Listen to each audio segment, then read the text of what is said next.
Okay, hey everyone. Uh, every time that I actually set it to record, it has a delay, and then the beginning of the video is always me looking outside. But anyway, recently I received a request from a student to provide a little bit more insight into the case study paper, our first paper that is due soonish. Soonish is not a very academic term, but we'll go with it.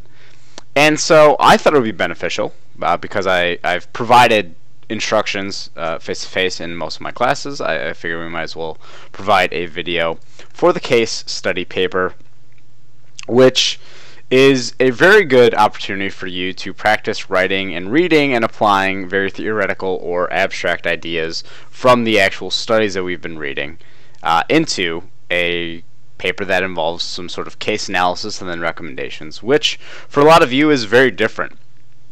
Again, most of you, I would imagine, have not had to find external scholarly sources for a paper, and so in that regard this will be a bit of a challenge. But of course, like everything else with this course, if you're struggling or you're not exactly sure what is an appropriate source outside of the course readings, please let me know, and then we can chat, we can Skype, we can do whatever it is to get you on the right page. So the case study paper is designed for you to actually take a personal example, something that has happened in your real life, or you've seen it through observation, or you've heard about it, and actually apply the classroom concepts to that case study. Okay, there's an example on D2L of a student who wrote a paper about Tinder, which if you are familiar with Tinder, maybe this will resonate and ring true with you. Otherwise, you can write it about anything.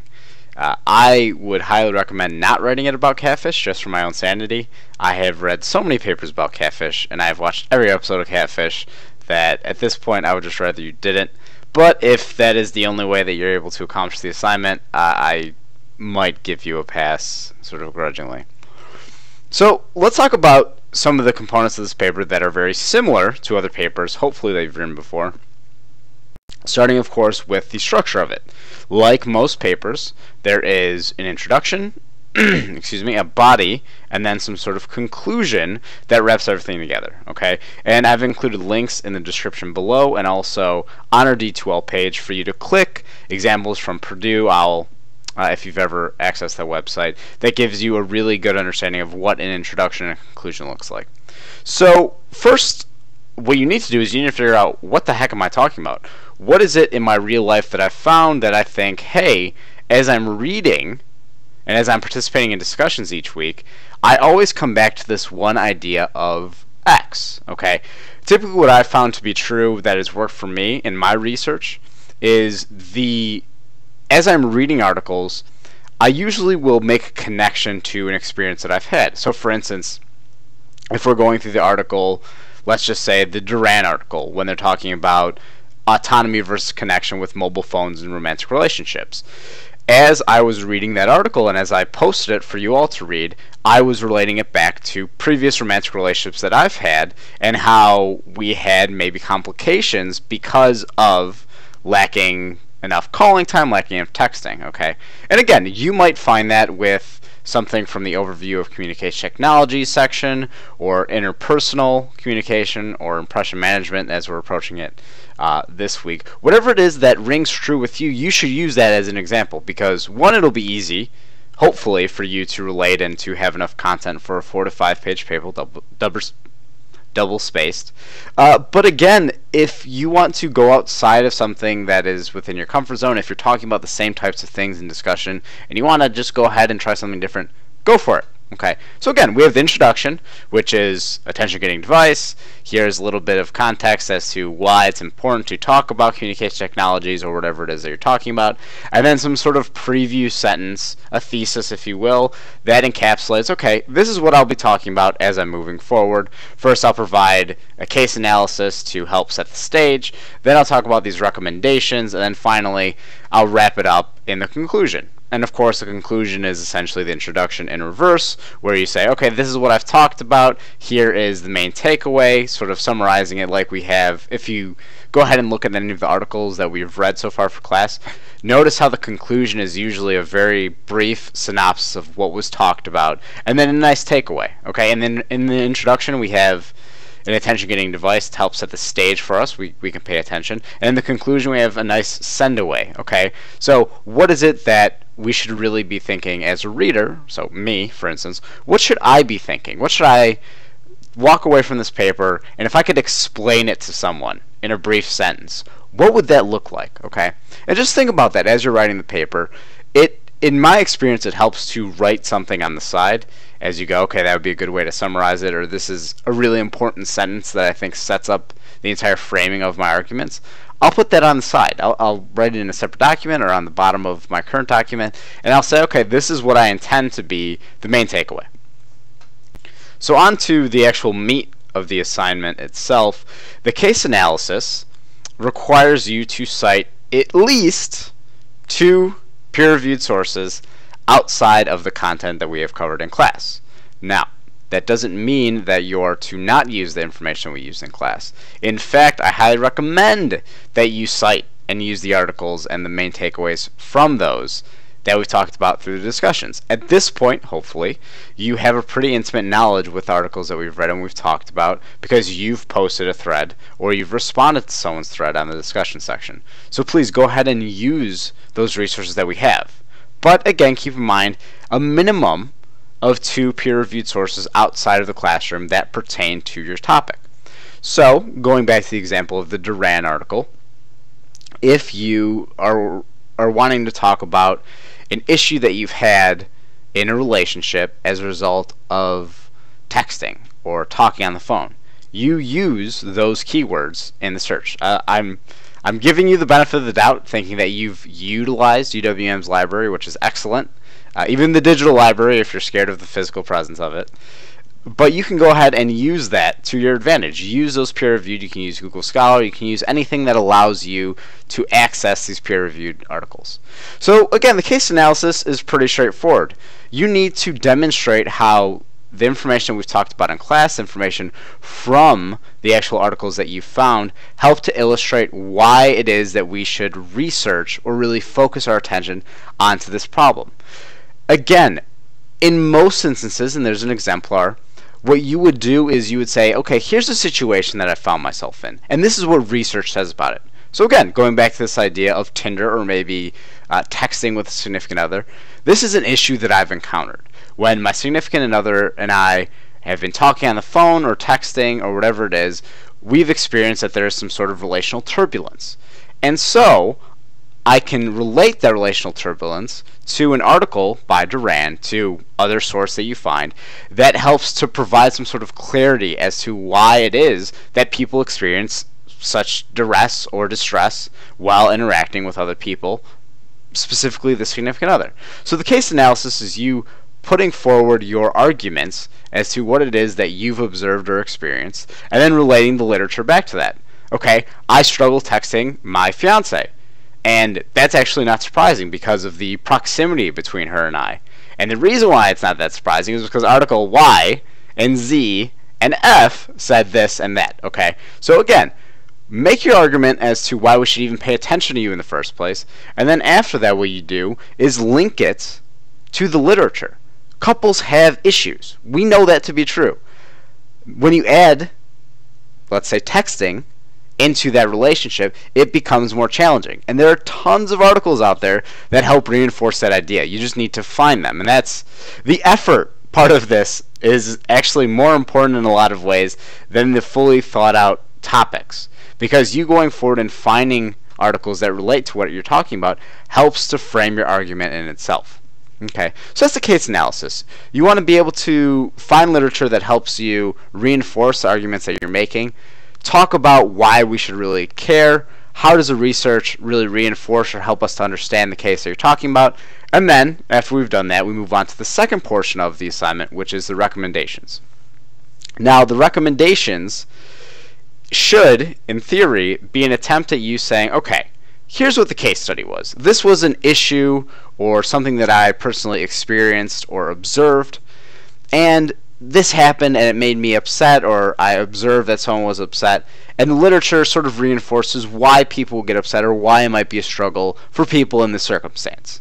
Now, the recommendation section is different in that you are providing some sort of analytical or insightful ideas as to how to improve that process. Okay? So what you want to do is you want to go ahead using that same literature, or using literature from the class or resources that you found.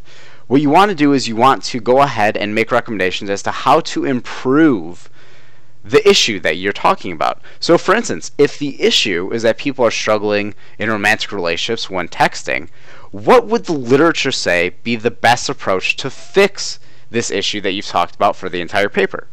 Similar to that, what is the contributions that you're trying to make here? Why are you pulling in different sources without citing them? Okay? So again, the goal is to help provide some sort of clarity, provide some sort of insight to someone as though they were reading your article and they go, okay, I'm having this issue that they're talking about in the case study. They pulled in all this literature. That makes sense. Now, the recommendations that you put are just you providing insight, again, as to what can be improved. What should happen? 2 to 3 ideas as to, okay, if you're struggling, or if I'm in a situation where I'm texting someone else, for instance, I should do step 1, because the literature said to do that. Or if that doesn't work, I should do step 2, because another source says that, let's say, communicating more frequently helps reduce uncertainty within the relationship.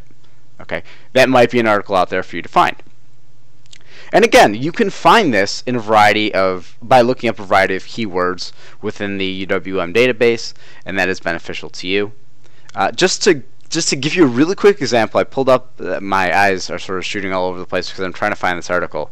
And I scrolled down through the Duran article, and there's a quotation at the bottom of page 32 that says, higher levels of dialectical tension were related to more conflict over cell phone interaction with the opposite sex and over insufficient calling or texting. Okay, so what does that mean in layman's terms?